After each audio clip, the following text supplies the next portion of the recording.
हाय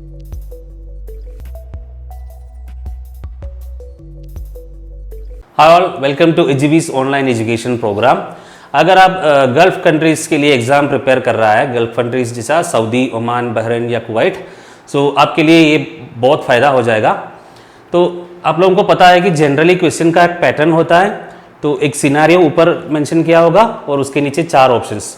सो questions को पढ़ के सही ऑप्शंस को आपको चुनना पड़ेगा। तो प्रॉब्लम ये है कि काफ़ी लोगों को ड्यूटी के वजह से टाइम नहीं मिलता है ऑफलाइन क्लासेस अटेंड करने के लिए या फिर लाइव ऑनलाइन क्लासेस अटेंड करने के लिए। तो क्या करेगा, काफ़ी लोग जो पीडीएफ मटेरियल उन लोगों को मिल रहा है सोशल मीडिया से, वो बाय हार्ट करके एग्ज़ाम अटेंड कर रहे हैं। तो उसके वजह से वो लोग जो स्कोर रिक्वायर्ड है वो काफ़ी तरीके से अच्छी तरीके से स्कोर नहीं हो पाता है। तो इन सारे प्रॉब्लम्स को एक सोल्यूशन फाउंड किया है हमने, वो है एजीवीस ऑनलाइन ऐप प्रोग्राम। तो उसमें क्या होता है कि जो क्वेश्चंस और थियरी जो है वो एग्ज़ाम पॉइंट ऑफ व्यू में बना के रखा है, ऐसा सेट किया कि वो बहुत आसानी से आप पढ़ सकता है और एग्ज़ाम भी आप क्लियर कर सकता है। ठीक है, तो आता है हमारे ऐप के बारे में। स्पेशलिटी ये है कि ये 35 आवर्स का ऑनलाइन प्रोग्राम है जिसके अंदर 4 फीचर्स है। पहला है थियरी क्लासेस, HD क्लासेस में रिकॉर्ड करके अपलोड किया है। और दूसरा चीज़ ये है कि मटेरियल्स, PDF मटेरियल्स भी उसके अंदर है जिसमें क्वेश्चंस और आंसर्स है जो रिसेंटली एग्जाम्स में आ चुका है ऑलरेडी। ओके, तीसरा मॉक टेस्ट जिस पे आप प्रैक्टिस कर सकता है और चेक कर सकते हैं कि आप कितने लेवल तक आपका नॉलेज गेन किया है और क्वेश्चन आंसर्स भी क्लैरिफाई कर सकता है। और फोर्थ है एग्जाम मोड टेस्ट, जहाँ पे आप प्रैक्टिस कर सकता है एकदम जैसे कि आप एग्जाम सेंटर में एग्जाम लिख रहा है, उसी सेम पैटर्न में हम ये एप्लीकेशन के अंदर सेट किया है। तो जब आप एग्जाम के लिए अटेंड कर रहा होगा तो आपके लिए टेंशन नहीं होगा, क्योंकि ये आपका बहुत ही इंपॉर्टेंट फीचर ये है कि कन्वीनियंट टाइम। ड्यूटी के बारे में आप चिंता मत कीजिए, क्योंकि आप जब भी फ्री हो आप ये क्लासेस देख सकते हैं और जितनी बार देखना है उतनी बार आप देख सकते हैं। तो convenient time is the most important feature यहाँ पे। और आपको दूसरा फीचर है कि आपको फैकल्टी भी मिलेगा इंडिविजुअल असिस्टेंस के लिए। आपको जब भी डाउट होता है थियरी क्लासेस में या क्वेश्चन डिस्कशन सेशन में, आप उस फैकल्टी से कांटेक्ट कर सकता है, कॉल कर सकता है व्हाट्सएप पे या फिर किसी भी मीडिया थ्रू आप कांटेक्ट कर सकता है और वो लोग आपके डाउट क्लियर करेगा। ठीक है, वो हम रोज़ ये एप्लीकेशन के अंदर क्वेश्चन अपडेशन करता है और हमारा एक व्हाट्सएप ग्रुप भी है। जब भी कोई ज्वाइन करता है उसको उस व्हाट्सएप ग्रुप के अंदर ऐड करता है और हमेशा कांटेक्ट में रहता है, ये देखने के लिए कि आप प्रॉपरली स्टडी कर रहा है और फॉलोअप भी करने के लिए। और उसके अंदर हम क्वेश्चन भी डालता है जो रिसेंटली एग्जाम्स के लिए आ रहा है। तो ये सब आपके लिए बहुत ही फ़ायदा हो जाएगा। अगर आपको ये डिस्कशन सेशन या इस वीडियो को पसंद आ गया है तो please like, share and subscribe. आपकी दोस्तों को भी शेयर कीजिए ताकि उन लोग भी आसानी से क्लियर हो जाए। तो ये है एजीवीस ऑनलाइन ऐप का facilities. Thank you. Hi all, welcome to AGVS academy, welcome to the question discussion section. Okay, तो पहले देखते हैं पहला question. A 16-year-old girl developed an infection over the surface of the heart after having her nose pierced to place jewellery. On admission, she had developed pyrexia of 38 degrees Celsius, a heart murmur and petechiae over the whole body. She was admitted to the hospital and treated with intravenous antibiotics. The nurse explains to the patient that she is at high risk for reinfection and provides discharge teaching for preventive measures. Which of the following would most likely require prophylactic treatment? Option A, pelvic examination, B, dental care, C, bronchoscopy, D, urinary catheterization. तो ये है question. अब देखते हैं question को detail में। तो problem क्या है पेशेंट का? 16-year-old patient developed an infection over the surface of the heart. तो surface of the heart, surface layer of the heart को कहते हैं एंडोकार्डियम। तो वहां पे इन्फेक्शन हो चुका है, तो infection of the endocardium is called as endocarditis. ठीक है, तो क्वेश्चन आगे बढ़ने से पहले हम देखते हैं एंडोकार्डाइटिस के बारे में 1-2 पॉइंट्स। तो एंडोकार्डाइटिस मतलब डेफिनेशन ये है कि endocarditis is inflammation of the valves and endothelial surface of the heart. तो surface layer of the heart is called as endocardium. अगर वहां पे इन्फेक्शन है तो उसको कहते हैं एंडोकार्डाइटिस।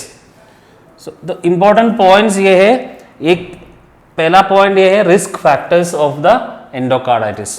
तो अब देख सकते हैं पहला, आईवी ड्रग अब्यूसर्स, जो ड्रग अब्यूज करते हैं वो लोग, और most importantly patient who had valve replacement surgery.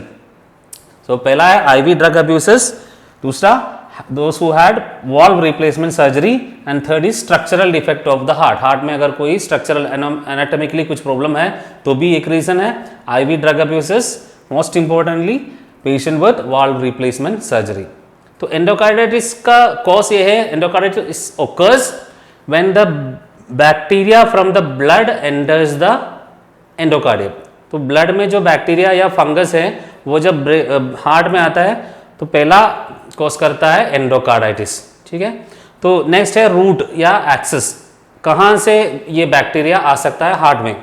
तो most common route of entry, ports of entry is oral cavity. ये बहुत ही इंपॉर्टेंट पॉइंट है, खास करके एंडोकार्डाइटिस होता है, बैक्टीरिया एंटर करता है हार्ट में ओरल कैविटी से। ओरल कैविटी में अगर कोई इंजरी या इन्फेक्शन या कुछ भी प्रोसीजर्स होता है और उसके बाद वहाँ पे अगर इन्फेक्शन है तो चांसेस ये है कि बैक्टीरिया उधर से या फंगस ओरल कैविटी से सीधा हार्ट तक आएगा और कॉज करता है एंडोकार्डाइटिस। सेकेंड है cutaneous invasion through skin, and तीसरा है इन्वेसिव प्रोसीजर्स लाइक सर्जरी। तो most common route of entry is oral cavity, ये है बहुत important point.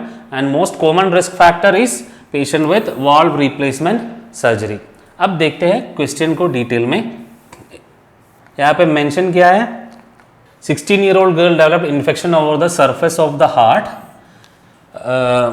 having her nose pierced। nose pierce करने की वजह से एंडोकार्डाइटिस हो चुका है, और क्लिनिकल फीचर्स फीवर है क्योंकि इन्फेक्शन है, हार्ट मर्मर है क्योंकि वॉल में प्रॉब्लम है, और पेचिकी मतलब red lesions over the whole body.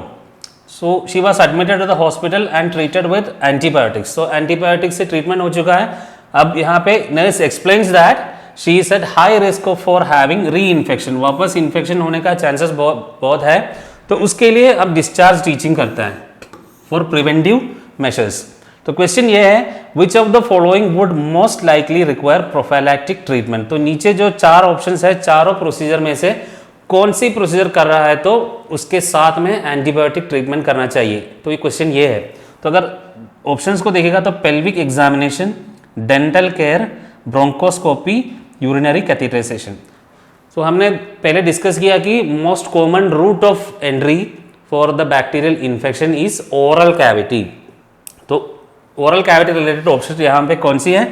Option B dental care, क्योंकि डेंटल केयर के टाइम पे इन्फेक्शन होने का चांसेस है, और इन्फेक्शन है तो वापस एंडोकार्डाइटिस होने का चांसेस बहुत है। तो while giving dental care you should give prophylactic treatment. तो इस क्वेश्चन का आंसर है डेंटल केयर। देखते हैं second question. A patient with an allergy to cats arrives at the emergency department with the symptoms of pruritus and difficulty in swallowing after visiting someone who has 3 cats. In addition to confirming airway patency, which of the following is most appropriate to prepare the patient for? A. Intravenous line insertion, B. Intravenous glucocorticoid, C. Subcutaneous epinephrine, D. Application of ice on throat. अब देखते हैं दोबारा question. यहाँ पे patient का problem क्या है? Pruritus and difficulty in swallowing. कब हुआ था? After visiting someone who has 3 cats. Patient का हिस्ट्री ये है कि patient is allergy to cats. Already patient को एलर्जी है कैट्स का, और उन्होंने विजिट किया patient someone who has 3 cats and suddenly started pruritus मतलब itching and difficulty in swallowing. तो ये सब इंडिकेट करता है पेशेंट को एलर्जिक रिएक्शन या एनाफिलैक्टिक रिएक्शन हो चुका है। तो एनाफिलैक्टिक रिएक्शन हो तो पहला प्रॉब्लम यह है कि because of airway obstruction, swelling होता है लिप्स का, नोज का और एयरवे पे, तो उसकी वजह से एयरवे ऑब्स्ट्रक्शन होगा। तो पहला रेस्पॉन्सिबिलिटी ये है कि maintenance of airway patency. Already यहाँ पे एयरवे पेटेंसी कंफर्म कर चुका है। क्वेश्चन ये है कि सेकेंड प्रायोरिटी थिंग कौन सी है इन 4 ऑप्शन में से?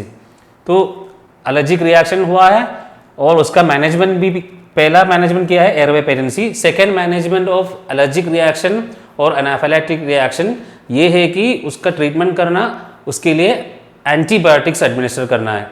तो एनाफिलैक्टिक रिएक्शन का एंटीडोट एडमिनिस्टर करना है। तो एनाफिलैक्टिक रिएक्शन का एंटीडोट है एपिनेफ्रिन। तो ऑप्शन में intravenous lining insertion, intravenous glucocorticoid, subcutaneous epinephrine. तो इसका आंसर है सबक्यूटेनियस एपिनेफ्रिन। तो पहले ये देखना कि पेशेंट का प्रॉब्लम क्या है, प्रेजेंट कंप्लेंट्स क्या है और उसका वजह क्या है। तो यहाँ पे पेशेंट को डिफिकल्टी इन स्वैलोइंग एंड प्रोराइटिस हुआ है because he has visited 3 cats। क्यों? Because patient is already allergic two cats. तो हमें आइडेंटिफाई या कंफर्म करना है कि पेशेंट को एनाफिलैक्टिक रिएक्शन हो चुका है। तो आफ्टर मेंटेनिंग एयरवे पेटेंसी, यहाँ पे पहला मैनेजमेंट ये है, अगर यहाँ पे सबक्यूटेनियस एपिनेफ्रिन के वजह ये ऑप्शन है तो करेक्ट आंसर एयरवे पेटेंसी होगा। तो first responsibility is to maintain airway patency and second is to administer antidote which is subcutaneous epinephrine.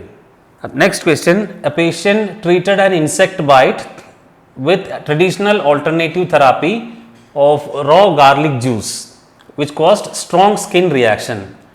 Patient agreed not to use it again after nurse explained its harmful effects. Which of the following is the best expression of the nurse's role? Option A, patient's advocate, option B, resource person, option C, care planning and option D, caregiver. यहाँ पे question ये है कि what is the nurse's role? Scenario ये है, insect bite होने के बाद पेशेंट मेडिकल ट्रीटमेंट नहीं किया है, उसके अलावा उसके वजह उन्होंने क्या किया, घर पे ही ट्रीटमेंट किया रॉ गार्लिक जूस से। तो जब नर्स ने एक्सप्लेन किया उसके हार्मफुल इफेक्ट्स के बारे में, तो पेशेंट ने डिसाइड किया है कि दोबारा ये नहीं करेगा। तो यहाँ पे नर्सेस का रोल क्या है? तो जब भी पेशेंट कोई नेगेटिव या रॉन्ग डिसीजन लेता है, उस टाइम पेशेंट को एडवाइस दे के उसको पॉजिटिव डिसीजन लेने में मदद करता है, उस रोल को कहते हैं एडवोकेट। जो एडवाइस देता है पॉजिटिव डिसीजन लेने के लिए उसको कहते हैं नर्सिंग एडवोकेट। तो यहाँ पे ऑप्शंस देखिएगा, care giver, care planning, resource person, patients advocate. Advocate में ये 3 वर्ड याद रखिएगा, ADV, एडवाइस जो भी देता है उसको कहते हैं एडवोकेट। तो यहाँ पे एडवाइस क्या है, तो आंसर है पेशेंट्स एडवोकेट। ये नर्सिंग एडमिनिस्ट्रेशन का क्वेश्चन है, बहुत ही इंपॉर्टेंट क्वेश्चन है। ऐसा काफ़ी सिनेरियो आएगा जहाँ पे पेशेंट एक रॉन्ग डिसीजन लेगा और उसके बाद नर्स उसको एक्सप्लेन करेगा या एजुकेशन देगा। उसके बाद पेशेंट जब पॉजिटिव डिसीजन या फिर उस गलत डिसीजन को करेक्ट करता है, वहाँ पे नर्सेस का रोल है एडवोकेसी या फिर patients advocate. Okay, next question, An 80-year-old man has Alzheimer's disease and increasingly has frequent periods of dementia, during which he does not remember family members' names and is not oriented to person, place or time. The healthcare provider speaks with the man's son about becoming the medical power of attorney for his father, who is no longer able to do this for himself. Which elements of informed consent does the father lack? A, autonomy and fidelity, B, confidentiality and justice, C, competence and comprehension, D, voluntariness। तो ये भी administration के अंदर आता है एक question. यहाँ पे पेशेंट का प्रॉब्लम है, पेशेंट को अल्जाइमर्स डिसीज़ है और ख़ास करके डिमेंशिया है। डिमेंशिया मतलब मेमोरी लॉस होता है और उसके वजह से वो फैमिली मेम्बर्स को भी नहीं रिमेंबर कर सकता है and not oriented to person, place और टाइम। तो क्योंकि पेशेंट को मेमोरी लॉस है, तो डॉक्टर क्या करता है, सन को बुलाता है और कहते हैं कि जो भी डिसीजन अब ट्रीटमेंट के बारे में लेगा वो डिसीजन आप लेगा। उसको कहते हैं medical power of attorney, giving the right for a person to make decision regarding the treatment. तो पेशेंट को नहीं, यहाँ पे पेशेंट के सन को देता है वो राइट। तो क्वेश्चन ये है कि इस सिचुएशन में पेशेंट को लॉस करता है कौन सी ethical rights? Which 2 elements of informed consent does the father lack? तो क्वेश्चन ये है, फादर को कौन सी राइट यहाँ पे लॉस करता है? तो फादर को यहाँ पे प्रॉब्लम मेमोरी लॉस है, तो क्यों सन को देता है डिसीजन? क्योंकि फादर को अपने आप डिसीजन लेने के कैपेबिलिटी नहीं है। तो so the power of patient to make decision regarding their treatment, उसको कहते हैं autonomy. So once again, autonomy means the power of the decision sorry the power of the patient to make decision regarding the treatment के बारे में जो भी decision लेना है यूजुअली उसका राइट है पेशेंट को। लेकिन यहाँ पे क्योंकि पेशेंट को अल्जाइमर्स डिसीज है और मेमोरी लॉस है तो वो राइट जाता है सन को। तो यहाँ पे पेशेंट को लैक करता है the right of autonomy and infidelity. Fidelity मतलब विश्वास, द ट्रस्ट और believe towards the patient is known as fidelity. Okay, तो ये है। तो पहला question I will repeat, patient with Alzheimer's disease है और frequent periods of dementia and does not remember family members और not oriented to person, place और time. So the healthcare provider speaks with the man's son about becoming the medical power of attorney for his father because he is no longer able to do this for himself. So ability to do this for himself is known as autonomy. So which two elements of informed consent does the father lack? Autonomy, which is the power of patient to make decision, and infidelity means the belief which the patient is having towards the medical professional. Confidentiality means maintaining client privacy. Justice means patient को हमें prioritise करना है उसके condition के basis पे, ये नहीं कि उसके पॉलिटिकल या इकोनॉमिकल स्टेटस के बेसिस पे। तो ये है जस्टिस। कॉम्पिटेंस एंड कॉम्प्रिहेंशन मतलब जो भी डॉक्टर कह रहा है उसको समझ के फॉलो करने का एबिलिटी, उसको कहते हैं कॉम्पिटेंस एंड कॉम्प्रिहेंशन, जो यहाँ पे मिस है पेशेंट को। लेकिन मोस्ट इंपॉर्टेंट थिंग ये पेशेंट जो लैक करता है वो है ऑटोनॉमी एंड फिडेलिटी।